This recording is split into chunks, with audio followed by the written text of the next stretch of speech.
হয়, মই বৰ্তমান উপস্থিত আছোঁ নুমলগড় কাষৰীয়া মৰঙি মৌজা অন্তৰ্গত লেটেকু বৰচাপৰি অঞ্চলত। বানামীগ্ৰস্ত অঞ্চলসমূহ এতিয়া বান্ধ যোৱাৰ পিছত দেখিবলৈ পোৱা গৈছে ধনশিৰি গৰাখহনীয়াই বিপদ মাতি অনা পৰিলক্ষিত হৈছে। চপাই খোৱা পৰিলক্ষিত হৈছে। ধনশিৰি গৰাখহনীয়া যি লেটেকু বৰগয়া চাপৰি অঞ্চলৰ লোকসকলে বান্ধ যোৱাৰ পিছত এতিয়া গৰাখহনীয়া আতংকময় সৃষ্টি কৰা পৰিলক্ষিত হৈছে। মোৰ সৈতে এজন স্থানীয় দাদা আছে, তেখেতৰ পৰা জানো আহক। কি ক'ব এতিয়া ধনশিৰি নদীৰ যিটো প্ৰবল গৰাখহনীয়া ফলত আপোনালোকে বহুতো কৃষিভূমি ধৰি ঘৰ দুৱাৰ ধনশিৰি নৈ যোৱা পৰিলক্ষিত হৈছে, কি ক'ব এই ক্ষেত্ৰত? মই অসম চৰকাৰত এটা আমাৰ কৃষক ৰাইজৰ হৈ আমি বিনতন হৈছোঁ। যিহেতু কৃষক ইয়াত প্ৰায় ৯৯% কৃষিজীৱী লোক, কৃষি কৰ্মৰ বাহিৰে জীৱিকাৰ অন্য কোনো পথ নাই।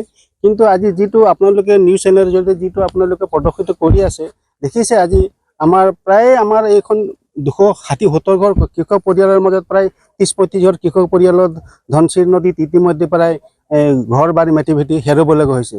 আৰু হয়তো বিগত আৰু কেইবছৰৰ পিছত হয়তো আমাৰ প্ৰায় 200-250 কৃষক পৰিয়ালৰ হয়তো আমাৰ ভাবুকিৰ সৃষ্টি হৈছে। গতিকে আমি অসম চৰকাৰক আমাৰ সকলো আজি এইটো নিচলা কৃষক পৰিয়ালৰ হৈ আমি অনুৰোধ কৰিব বিচাৰিছোঁ।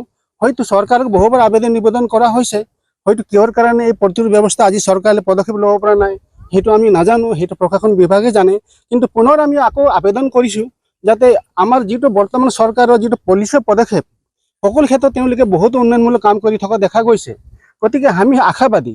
গতিকে এইবাৰ আমি যিটো হৈছে সেই ক্ষেত্ৰত আমি অসম চৰকাৰক আমি সকলো কৃষক ৰাইজৰ হৈ আমি বিনম্ৰ অনুৰোধ কৰিছোঁ, এই গৰাখহনীয়াটো অতি শীঘ্ৰে যদি আপোনালোকৰ তৰফৰ পৰা এই প্ৰতিৰোধ ব্যৱস্থাৰ যদি হাতত নলয়, হয়তো আমাৰ কৃষক ৰাইজে হয়তো তাল টোপোলা মাৰি ইয়াৰ পৰা হয়তো আমি মানে বিদেশী নিচিনা হৈ যাব লাগিব।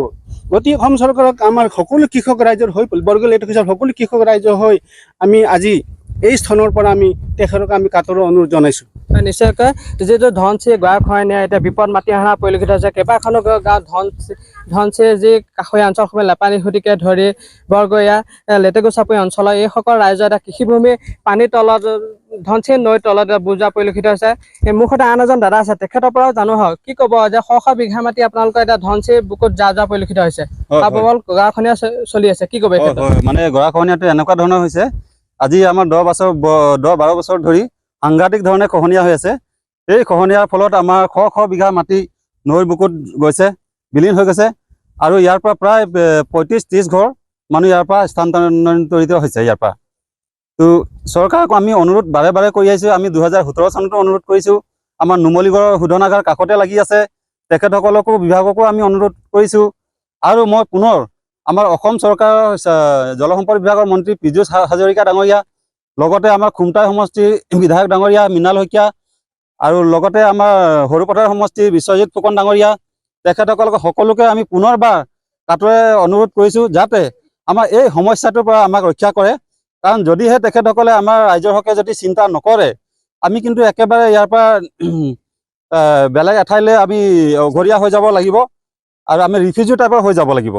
গতিকে তেখেতসকলক আমি পুনৰ অনুৰোধ কৰিছোঁ যে এই সমস্যাটো আমাৰ অতি শীঘ্ৰে যদি সমাধান নকৰে, আমাৰ কিন্তু ৰাইজ একেবাৰে দুখীয়া দৰিদ্ৰ হৈ যাব।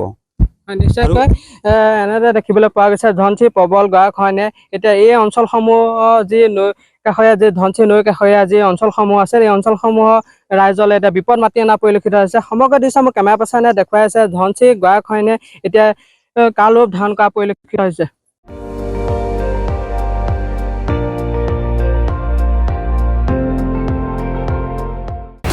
আপুনি চাই আছে ND24, সৰ্বশ্ৰেষ্ঠ নহয় সৰ্বোত্তমৰ দৌৰ।